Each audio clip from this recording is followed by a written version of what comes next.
Yeah. Good afternoon. This afternoon is Friday, October the 10th, and we are approaching a lot of holidays coming up. It's gonna be Thanksgiving, it's gonna be Christmas, it's gonna be New Year, Yes. and then that But you forgot Halloween. Halloween. I want to make sure that you get involved. Dia de los Muertos. Yes.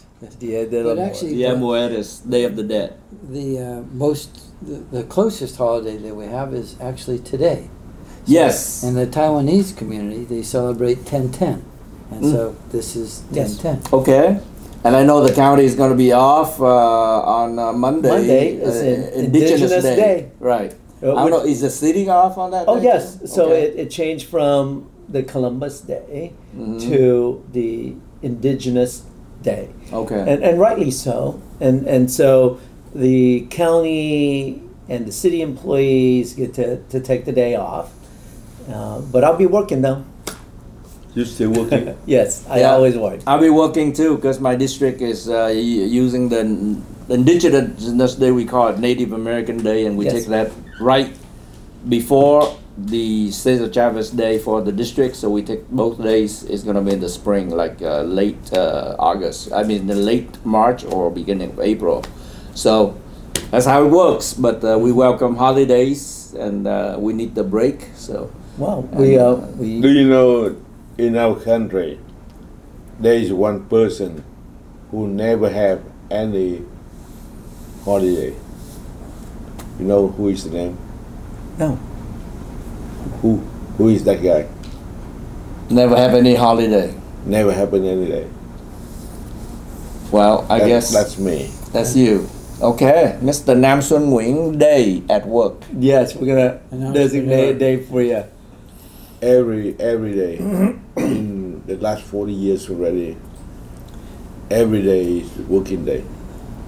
No holiday. Yeah. You earn that what is that called, citizen freedom fighter or whatever. No, but he does it with passion, right? Yeah. And that's why he worked every single day, and it's your enjoyment. Cái đó một It's part of life. Cái thích của anh, cái Passion, passion. dedication, Tiếng Nam gọi passion is Good for you. đam mê. You đam know, mê. even the New Year Day, you know, the first New Year Day, I just go to the temple, maybe 1 hour to do some service right there, and go back to the office to work. But is it true that you have 2 New Year days? Yeah, we Two. have 2 New Year's Day. So 2 days that you could have had as a holiday and you still worked. But whatever holiday, Yes. I don't care. Just my habit Yeah. from a young person, my habit is to go to the work. Well, that's a great example of dedication to your work, but at the same time they say that if you do what you love, you don't have to work a day in your life. Very true. So that may be the case. That's the diagnosis. Yeah. And for those of us that have had health challenges, we thank God for every day that we've got. Yeah. Amen to that. And certainly in his condition for the last several years, having a stroke and was in the hospital, wasn't able, he had to learn to move every finger again, move his foot, leg. Wow. He had to learn ABC again. They have to test him. He And- know a lot. And He so know he that. basically had to grow and learn everything back. Yeah. And for the last several years, he's been in the office here every day. What an example of dedication. And your business is work communications, ethics. so it's Yeah. very important for you to do that. Yeah. Now he's about 95% back. So even Yeah. for example today, right? Prior to the show, he was at a dialysis, right? Mhm. And yet he comes in right You're afterwards, still here. still here, and that's dedication and passion. You know that when I was in the hospital, Samuel visit me every afternoon. Really? But you know, at that time I even cannot speak Vietnamese. At that time I cannot speak Vietnamese. They put me to live in with the people who have no knowledge. Mhm. They've lost their memory. They lost their memory. Yeah. All kind of people like that. They treat me that. I learn every afternoon. I learn to read ABC. I learn to have a calculation, addition, subtraction, multiplication, and something like that, symbol like that. I think my life is over. But you know, when I try to come back, and when I come back, the first time I come back to the video, I try to do something, but I cannot accept that level. I tried 5 times. I cannot accept that level. And one day, I learned a lesson. I read a story from rich country, you know, rich in Europe. Yeah, Greek. There was a philosopher. He cannot speak well. And whenever he go to the debate, everybody laugh at him. So he go to the beach. Every morning he go to the beach. He spend the whole morning to talk to the wave of the ocean. Talk to the wave of the ocean. And after several years, he speak really well. He go back to the debate contest, and he won the champion. So when I learned that story from the Greek philosophy, I try to practice a lot. And one day I come back, and nobody complaining at me. Nobody complaining at me. I feel it is a good start. And I start from that to now. Maybe 2 years from ready. My comeback, you know, the hospital here may come back like that. They invited me to go to give a speech to the people, to the other patients. And I'm thinking about that. Maybe one day I come back there to tell my story, to have all the patients. They can learn from your story. So to come back here, to sit right here, a long story and a big effort. Well, that's wonderful, and that's why we want to do this as a community service. Thưa quý vị, thì chúng ta cũng có cái chương trình sức mạnh cộng đồng này, thì mỗi một tuần chúng ta đến với quý vị và cập nhật với quý vị những cái tin tức về thành phố San Jose, Bắc California và những vấn đề liên hệ tới đời sống của chúng ta. Cho nên bữa nay chúng ta có vị khách của chúng ta là ông Dennis King.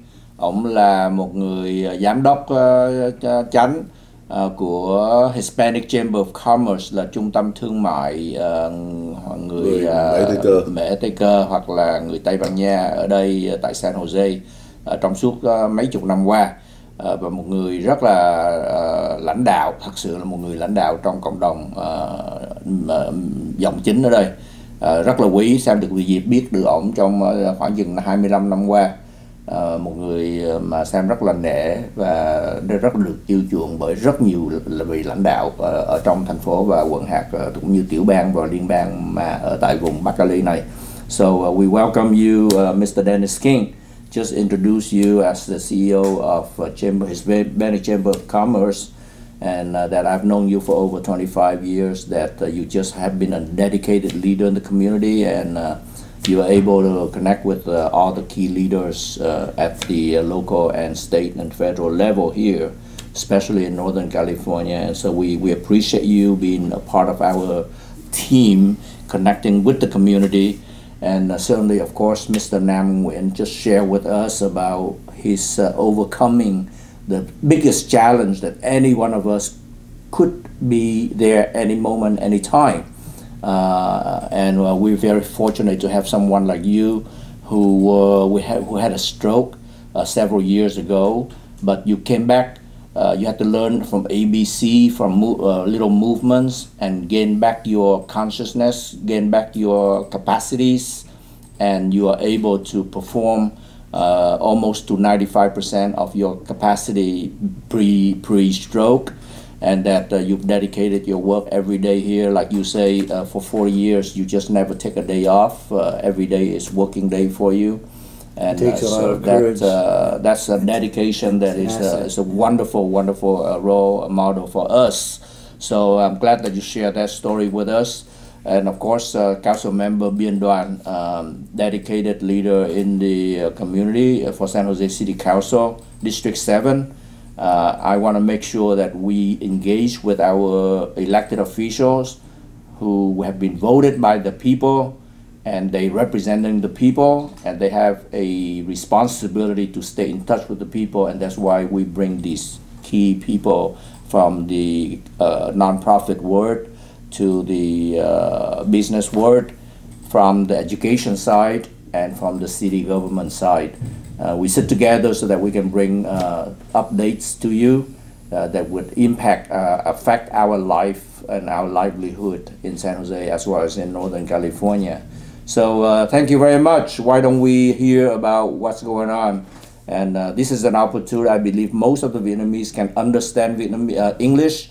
We have this show regularly in Vietnamese, but I think that it's really good that we also have shows in English, because most of Vietnamese here, we live here for 50 years.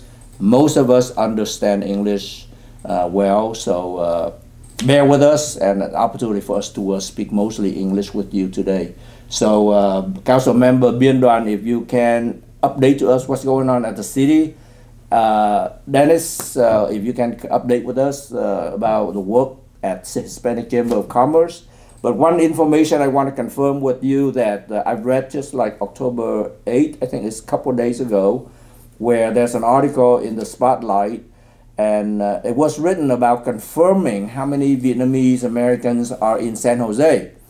And according to Pew Research Center, they determined that, and based on U.S. Census 2023, the latest information they can gather, they give a good estimate that we have about 145,000 Vietnamese Americans living in San Jose today, and San Jose is has the most Vietnamese living in a city outside of Vietnam.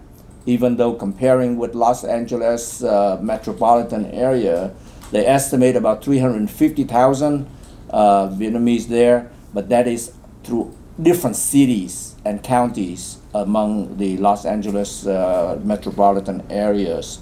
So for a city, the largest city of the largest number of Vietnamese population outside of Vietnam is the city of San Jose, and it's confirmed between 145,000 to 150,000, and that, as you know, represent almost 15% of almost 1 million people in the city of San Jose.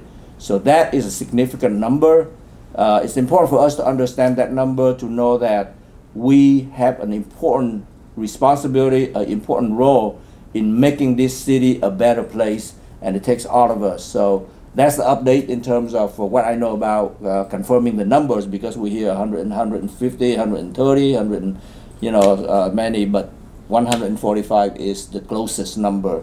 So, Mr. Bien Duan, can you share with us what's the update, and then we'll hear from Mr. Well, I'm going to follow Dennis suit of what you're saying. Even though we have the 150,000 people approximately, the representation from city employees is not there, right? In the fire department, I think there's only 15 or 16 Vietnamese. In the police department, there's approximately 40. And in the total amount within the city of San Jose is a little bit over 200. That's not even a representation of our community. Yeah, so let's break it down in terms of the number. If you say there are 40 in the police department, and the police department right now has approximately 900, 1,000 employees. Let's say 1,000 employees. police officers, yeah. And that would be about like maybe 5%. 5% of the force, while the community has almost 15%. So it's still a gap there in terms of representation there. If we were talking about the other, like the city, yes. when you talk about 200 employees, the city, I think, approximately has about 7,000 employees. Yes, 7,000. So that would be, I would say, 10%. 10% would be 700 employees, 700, right? 700. Right, and then you take So 7 this times 5 is- is 35, so it Yeah, should be it's about a little more. 5%. Yeah. Less than 5%. It's about Yes. 3-4%. So that's certainly that's what we are looking at in terms of representation. But overall, if we talk about businesses, our Vietnamese community is very affluent in economies. We open, you name it, from every single shop, from very small to the very large, from restaurant to manufacturing to engineering to doctor, lawyers to dentists. We're pretty good in that area. And so I just want to make sure that we understand, as a population of Asian American grow in the city of San Jose, we should have the representation that we deserve. And I have to say this, thank you to the Hispanic community, have fought for the rights over the years, right? Prior to us came along to this city, and I give credit where it's due. And for us to continue to follow that process, to make sure that when we talk about inclusivity, right, and equity, and therefore, thanks to the Hispanic community, that we have a solid base where we continue to thrive. And I appreciate that. And since you mentioned about that, and we're just talking about Indigenous Day, which is the Native American Day. And of course, we are approaching the Black History Month. You know, that's going to be in February coming up. You know, all the histories of the people that have been here, I think is really they build bridges that other generations continue, and the Vietnamese population came here just within the last 50 plus years. So a newer community, but certainly we join the effort of inclusivity, inclusion, and equity there. It is really important to hear the voices of everyone, and thinking about that collectively together, whether it's Europeans or Native Americans, whether it's African Americans or Asians. And we all bring our hard work ethics, our faith, as well as our dedication to making life better for our future. It's all of us working together create a better community, and truly California, the reason we become the 4th economy in the world is because of our immigrant populations, whether they came here in the 1500s or they come here in the 21st century. It's all of us that stand together and build a better community. And I tell you what, I would not choose to live in any other states than California. Yeah. One of the reasons why we celebrate diversity that we do is with the understanding is that there is no majority. Yeah. In a sense, Exactly. all of us are now minorities. Yes. And we do that with great respect. Certainly for those of us that welcome the Vietnamese and Vietnamese Americans to call San Jose and this county home, we've been blessed with the energy that they brought and the impact that it's had. Yes, you're right, it's the percentage is lagging in certainly in government jobs, lagging in elected officials at the moment. I'm expecting that that's going to change with your leadership and others that will follow behind you. But for us as a Chamber of Commerce, even though it's a Hispanic Chamber of Commerce, we recognize the great influence, the power that the Vietnamese Americans have in our community and beyond. And we first had our eyes open to that was during COVID, when the various cities were looking for ways to be able to help the community. The city of San Jose wanted to do a grant program for struggling businesses, and we had the opportunity to do the $4.3 million grant program to local businesses in San Jose. And we did our outreach throughout the community, and when the results came, about 1 out of 5, 20%, were Hispanic-owned businesses, but 54% were Vietnamese American-owned businesses. And it really showed the energy and the vitality that the Vietnamese community has had in the business side. And of course, that's reflection certainly in terms of the culture with restaurants, but in all across the board, all industries, all businesses. So we've been very blessed, very thankful for the infusion of the Vietnamese energy that's really been significant to this community and beyond. Well, yeah, I remember you were sharing with you know, my radio show about that service during COVID. So yeah, we appreciate your leadership in the community over the years, because of course I've known you, and we've gone to La Raza Roundtable meetings on a monthly basis for many years, since 25 years ago, and it's just that your leadership has helped bring in the community together. When I think of you that way, I think of Jim McEntee. He was one of the forces that really helped bring the communities together. You do have that capacity there, and I think that you know, you earned that credit, and we appreciate it very much. That's a nice compliment. I knew Jack. I mean, Jim. I know Jim McEntee very well. Actually, his wife Ann is still active in the community. Yeah. When Jim was actually leaving the priesthood, I was working in a nonprofit at the time. This was, good heavens, 50 years ago, when I was student body president at San Jose State. And so I was part of the interviewing team when he first left the priesthood to actually start working in the public sector. So it's been amazing to watch his contribution to the community. Certainly he kind of took his priestly energy to the whole community. And so any compliment, I mean, any comparison to the both of us, I think, is a real compliment to me. Thank you, sir. Yeah. Thank you. So anyway, the any other city update that you want to share? Because we do also want to discuss a little bit about Prop 50. Yeah. Okay. Well, first I just want to recap real quick.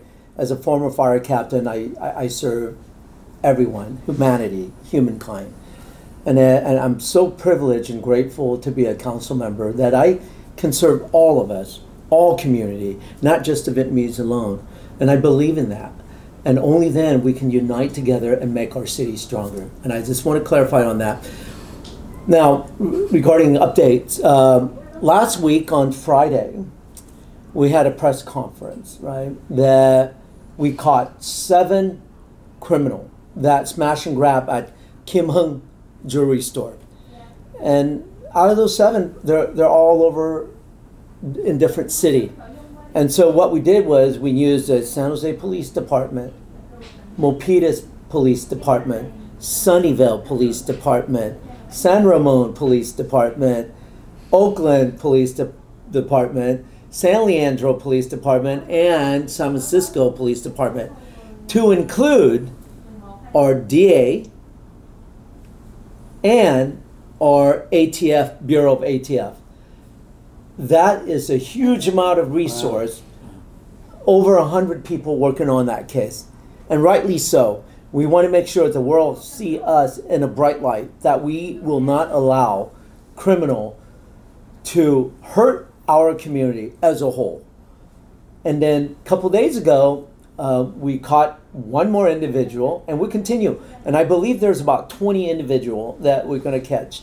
Because if you look at the video, I think there was about 15 individuals inside the store. Well, how do they get there? They need vehicles. And 20 individuals, probably they need like 5 cars in order to get away. But we're using, you know, the intelligence center within the city of San Jose. We're using automatic license plate readers. We're using the DOT camera. We're using Caltrans and many other cities. And some technology, I can't say it out loud, but we're using every possible way. And we're going to catch them. And just be aware, if you're a criminal, if you want to come to San Jose and cause trouble, I promise you, we will use everything in our power, including all the other agency. Crime doesn't pay in San Jose. And I promise you that the DA have made it sure that we're going to prosecute to the full extent of the law. And crime doesn't pay in San Jose. Just remember that.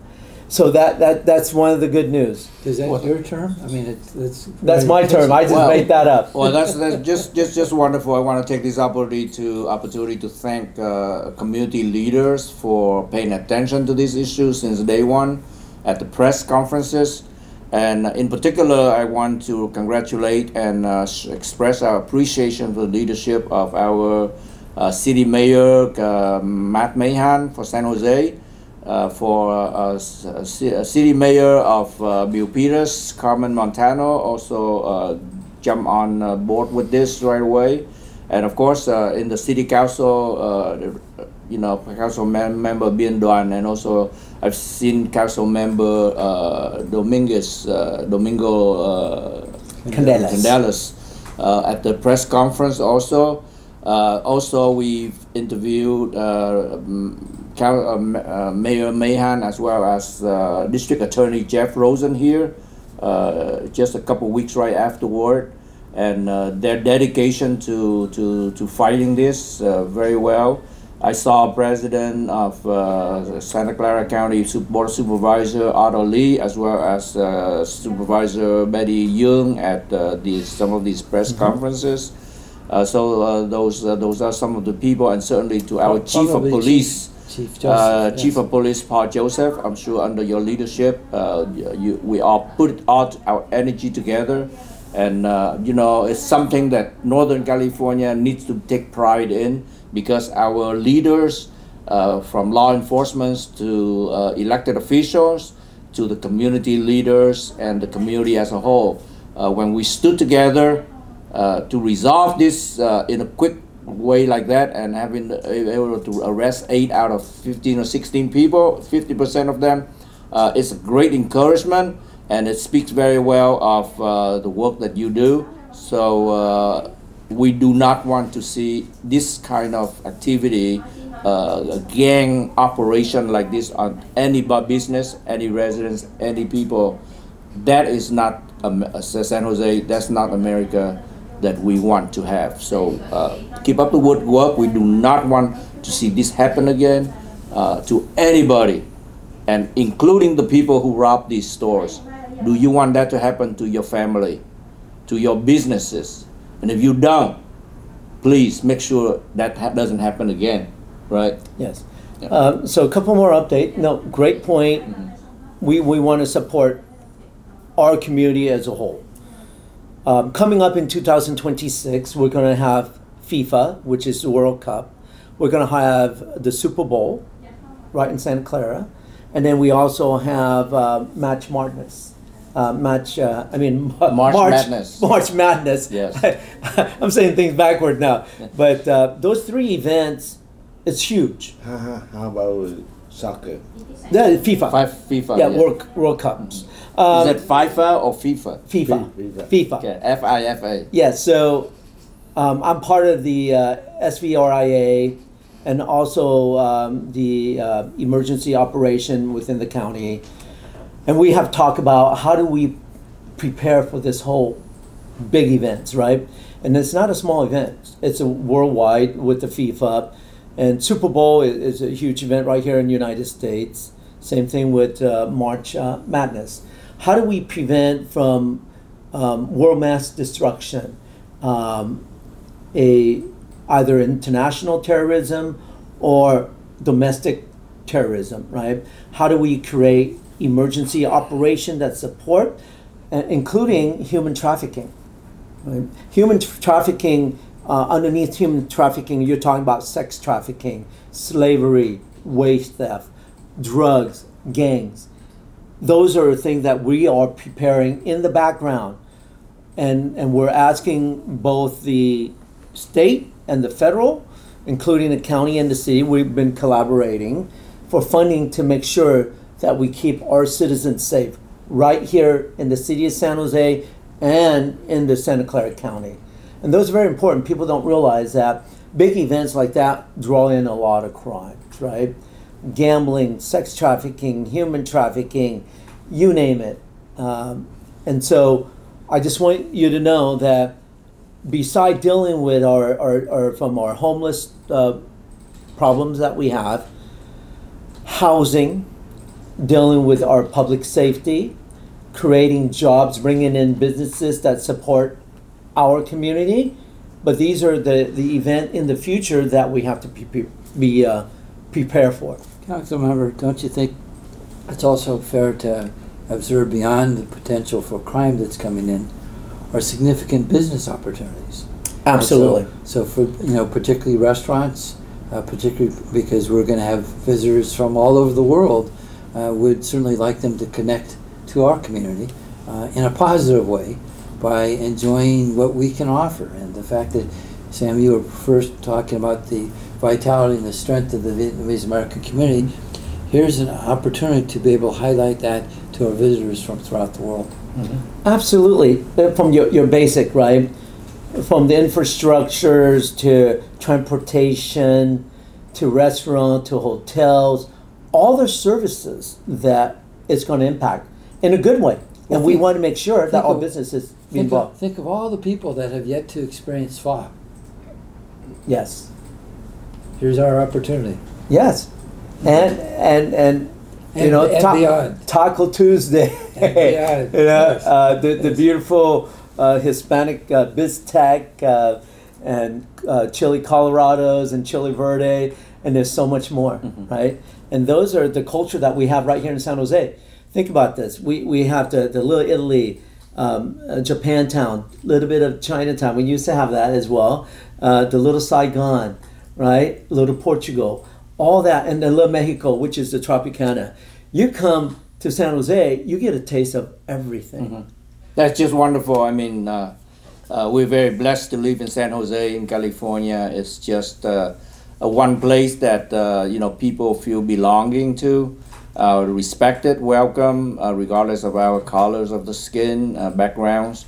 There's respect in this community, and we want to keep this community better and better, make it more respectful, more supportive, and more united as a city, as a county. And I think that we are doing a great job. I think we have great leaders here. Of course, nothing is perfect, but the majority of our leaders, I know many of them, and I have to say that they are just a caring group of people that are leading our city, our county, and our state. So, speaking of leaders, I think you were about to say something. Yes, Mr. And you know why? When I live in San Jose, I think that I live in the whole world. In the world, yes. Cosmo is a micro. Last week I go to an African restaurant, and I eat really good, and they have really good food. They wanted me to interview them, to introduce to the Vietnamese community. Mm-hmm. They thought that the Vietnamese restaurant is so famous right here. Everybody knows pho. Everybody knows chả giò. A lot of food, they love it. But they bring the African food to the San Jose. They want me to introduce to the Vietnamese community.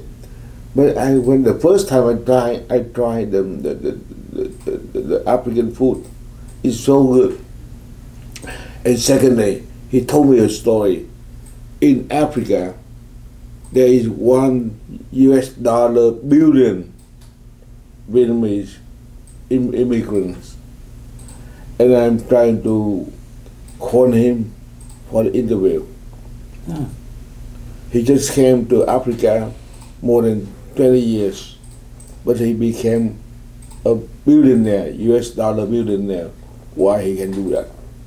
He have a lot of African wives. So he is one of the most successful for the Vietnamese community outside Vietnam. So that's wonderful. Not only here, but also in Europe and also in Africa right now. The Vietnamese food is becoming one of the best food the world over. When I was visiting our sister city in Dublin, Ireland, just a couple of years ago, I did see 2 Vietnamese restaurants right in the heart of Dublin, Ireland. So you're right, the world is getting to experience the Vietnamese cuisine with great pleasure.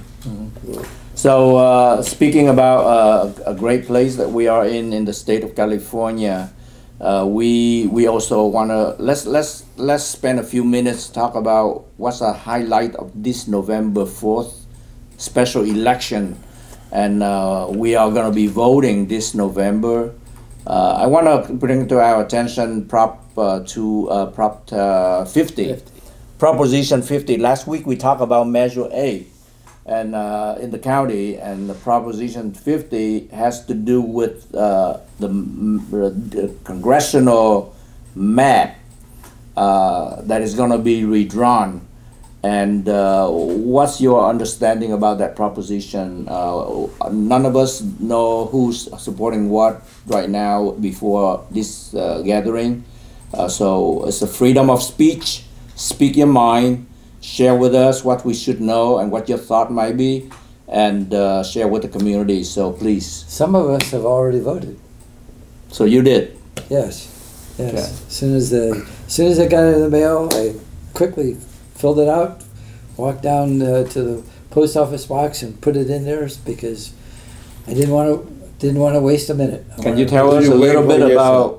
You vote for yes or no? No. Can you tell us about Proposition 50? Share with us that information. What the governor is trying to address was that there was a mandate coming from the White House to colleagues in the state of Texas to redesign the congressional districts so that they can be Republican districts that would be added insurance for their re-election of the president and of the Congress itself.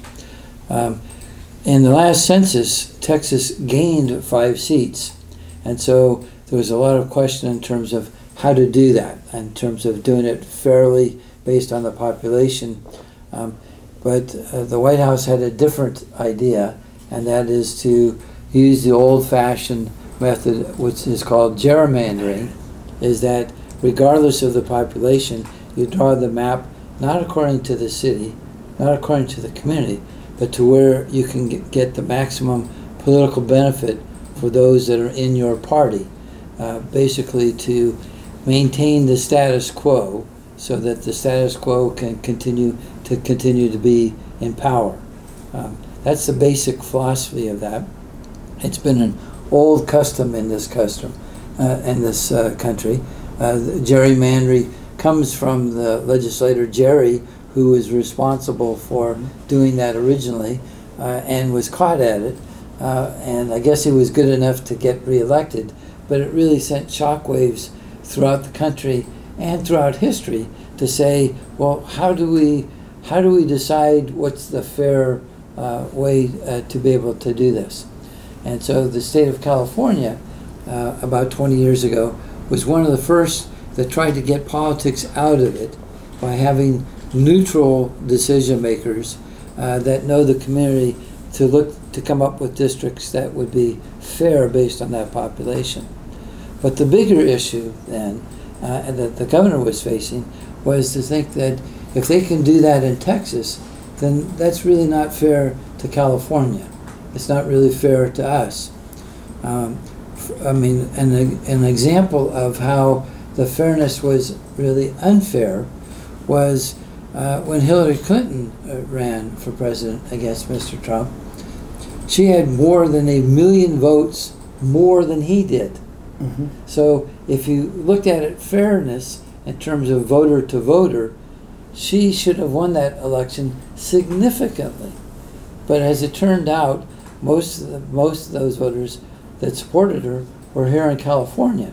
So in that sense, by having it be restricted to California, the fairness was uneven. So it shows that democracy depends on how you define your constituencies. For the last 14 years, I've been serving, 18 years now, I've been serving as the state parliamentarian for the California Hispanic Chambers of Commerce. So part of what I've been blessed about is to deal with particularly Hispanic chambers all across, but in other communities as well, to talk about democracy and to teach that in terms of how do you come up with a system that's fair, and recognizing that sometimes being fair to some may not necessarily be fair to others. And so it's kind of a balancing act. The governor's argument is that it is totally unfair to Californians if they are not being given the equal opportunity as Texas is to come up with districts that can offset that. So on a temporary basis, it looks like it's unfair because they want to come up with the districts to offset Texas. But in the greater good and the greater argument, they're saying it needs to be fair. The Californians need to have at least as much influence as Texans do. And so the spirit then for Measure 50 on the ballot is to say, on a temporary basis, can the powers that be here create districts to offset the imbalance that you have in Texas. So it's a temporary measure, but me coming from a perspective that democracy needs to be fair on a personal basis, I support that in large part because I have to look at the overall picture in terms of what's fair for California today. Yeah, so do you have any questions? Because it sounds to me like the redrawing, there was a reason why we have the California Citizens Redistricting Commission. And that's statewide, it's not countrywide, is it? Statewide, It's not national, not national, it's just California. So California had decided that we have a Citizens Redistricting Commission in order to walk away from having the legislature drawing the map, because they would think that the redistricting commission would ensure a more equitable or fair process for drawing the map. So some of the people are asking the question that why are we using a process that we walk away from, and does that undermine our principles? So that's an excellent question. If you don't mind me stepping in. Please do. Please do. It's sort of like going into a fight that you would like to be on even terms with your opponent. But in California's case, we're tying our hands behind our back because it's a great principle to have as long as everybody plays fair. But if they don't play fair, then you need to free us up to have an equal chance to be able to fight fairly. So if Texas had that attitude and did something similar, then there wouldn't be a need. There wouldn't be a need to play with the politics, because then everybody's playing on with the same rules and the same fairness. But if you're going against somebody that's playing a different game, you know, sometimes you do have to fight fire with fire until you have some agreement to say, well, this is how it should be across the land. Well, politically, I can see that if you make a decision based on politics, then sometimes it's walking away from principles. So that's where I think some people are, opposing Proposition 50 based on that perspective. So right or wrong, that's a personal decision that people have to make, but it's really important to hear from the perspective that you just shared. I don't think it's walking away from principles, though, because I think it's really saying, let's be consistent.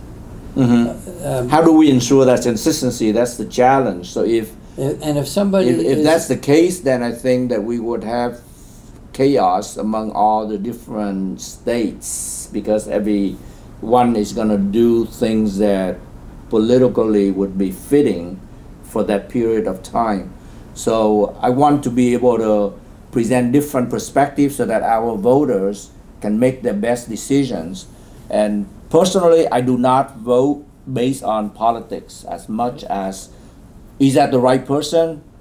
is that the right issue? Do I believe in that person or do I believe in that issue? That's the way I vote, even though politically you have different parties, but personally I make decisions based on the character of the person or the reasonableness of the issue. Let's hear from anh Nam với lại anh Biên. Mời anh nói trước đi. Thì I disagree with Texas. It's unfair because every 10 years we have a census. Mm-hmm. We honor that law for many years already, and Republicans want to change the census for the benefit, but for the whole country. So I think that's the start of destroying the fair election. So I don't vote for that. And I pushed a little bit my friend to write articles about that, to talk about that. Mm-hmm. About what? About the Prop 50, mm-hmm. Mm-hmm. So that people know that we don't agree with that. We agree.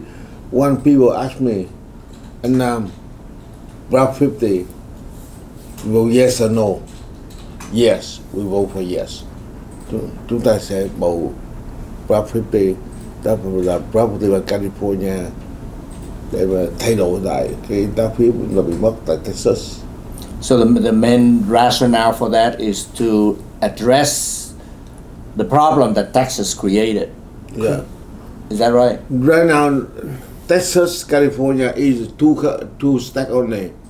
But in the whole country, we say that our country is divided between one nation, Republican nation, and another nation, Democrat nation. It's not good for the country. Yeah, because like you mentioned, this is a temporary proposition. That means that if it gets passed this November 4th, and if it's passed, then it's only applied to 2026 election, 2028, and 2030. But after 2030, it's going to be the 2030 U.S. Census, 10-year, and that's after that it will go back to the Citizens Redistricting Commission to redraw the map. Yeah, at that time. That is the best way. So the idea here is just to fight fire with fire. Is that they play this rule? You want to make sure that you have your rule similar. We have to fight fairly. Fairly. And that's what it is. The other part that people don't like to talk about is it is politics, because politics of what we've been experiencing since January is making big changes. For example, in our voting ballots right now in California, they're able to see things in Vietnamese or in Spanish or in other languages. But under the rules from the White House, they want that banned, so that won't happen. In our case, we had managed a small business development center program for 14 years, and I think made significant contributions to our local communities. Mm-hmm. Absolutely. But under this administration, the rules clearly they are trying to discourage us from dealing with immigrants, and the rules were so bad I won't even go through them. Is that we reluctantly gave up our federal program because we want to serve the whole community. And the way their interpretation is, we were not able to do that. We can't even use the word diversity. Mm-hmm. We can't even put that in our publications. We can't even talk about diversity. And yet... Yeah, that to me is very extreme. And yet we are diversity. Yes. California, San Jose reflects diversity. Yeah. We don't hide diversity, we celebrate diversity. So when we're being told from the White House that we can't use the word diversity, let alone other words, we're saying, well, we're going to have to educate them to say, that's not what this country is all about.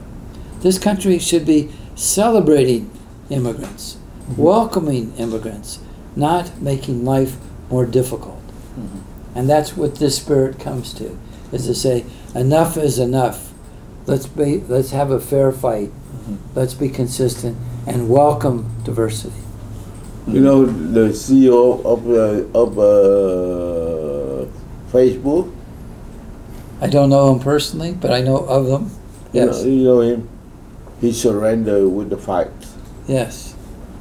He followed Mr. Trump direction. He surrendered with the fight. He didn't fight at all. Right now, he laid off a lot of people, the ethnic people. Well, I hear both sides, right? And Dennis, you made a very good point about, a fair fight. And then you made a very good point about how do we protect and not disrupt the democracy. And then in there, and part of it is like, we're spending a lot of money to just do it temporarily. And then my thought process is, can we efficiently and effectively use that money to support our constituent, our people right here in California?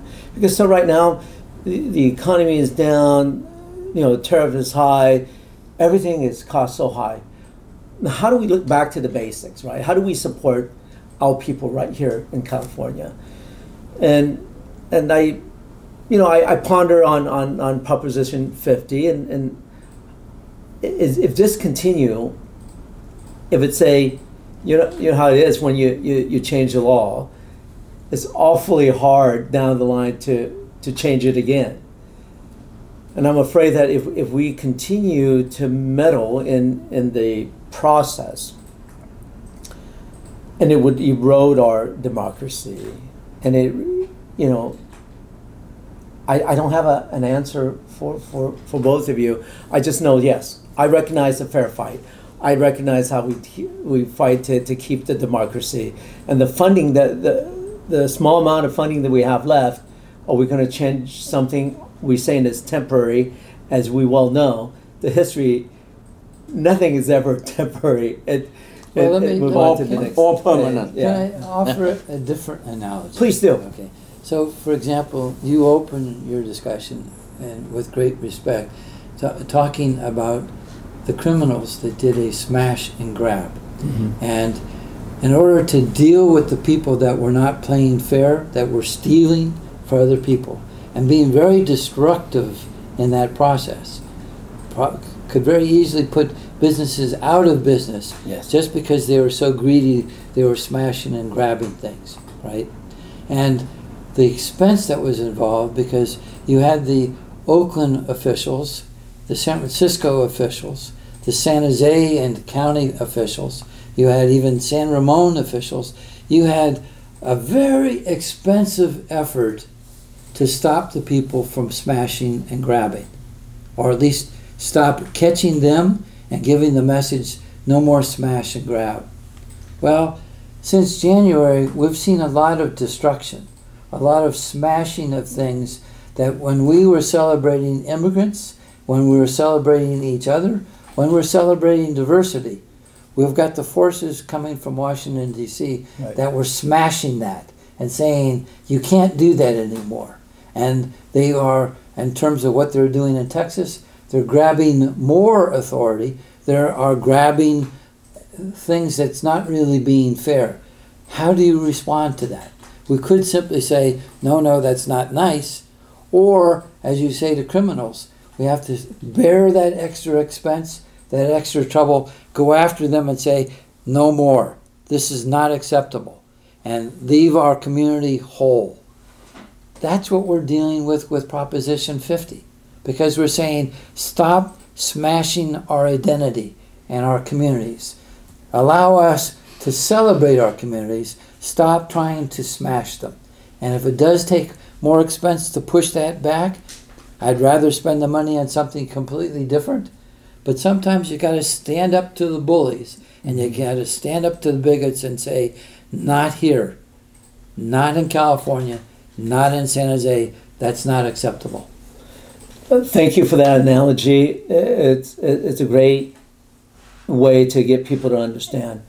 And as a whole, how do we protect our immigrant population, right?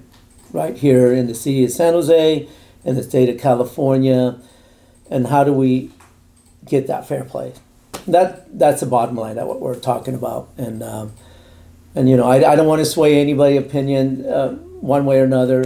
This is all about informational only, and I think it's important that we educate ourselves and then we discuss among ourselves, but be respectful of other people's thought process, because that's what democracy is about. I can agree with Nam, or I disagree with you. It doesn't matter. It's how we, as a human being, be able to respect each other's opinion and be able to discuss. Yeah. So you asked a very important question, and I think by how we're living, we're actually answering your question. Yes. How do we protect the immigrants? Because we stand with them. We stand Amen. together, right? Yes. And that's how we do it. I believe it. Yeah, so ultimately, this is a discussion I want to hear from different perspectives. It may be not your personal leans toward it, but we need to hear from different thinking in order for us, each one of us, to be able to make a good decision. I myself wait until almost the last day to vote. Even though I could vote absentee ballot earlier, there are surprises that come, and my thinking may change. But I don't vote. Just don't forget. I don't vote until November 4th, and I vote every single time. Okay. So I'm on the 5 out of 5 list. So that's something very important for us to think about, and this is a vote that is very important for us all to think about. The intention is to right the wrong. That's the idea. And then how we do that, that's something that we all have to make the call. And the intention here is that to offset what Texas has done, we want to increase our Democratic congressional seats from 43 to hopefully 48, something along that line, right? If Prop 40, if this passed November 4th, so those are for us to think about.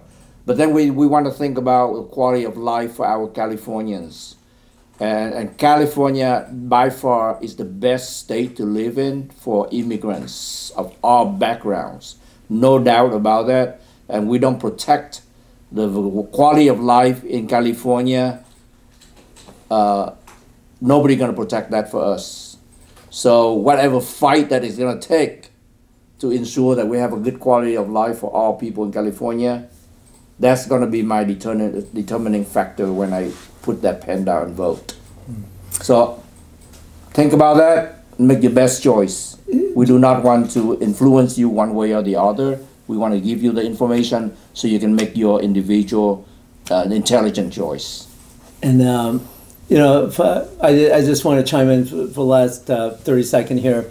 We're no longer what you call the melting pot. When you melt everything together, you don't know what come out in the end. But I like to give this analogy. We are the salad bowl, or the fruit bowls, if you will. We get to keep our own identity. Tastes great without even we don't need the seasoning. Yes. Tastes great without it. And we can keep our culture, our language, our identity, and we still come together as one. Yeah. Stand together, Californians. Thank you. And in the meantime, crime doesn't pay in San Jose. In San Jose. Exactly.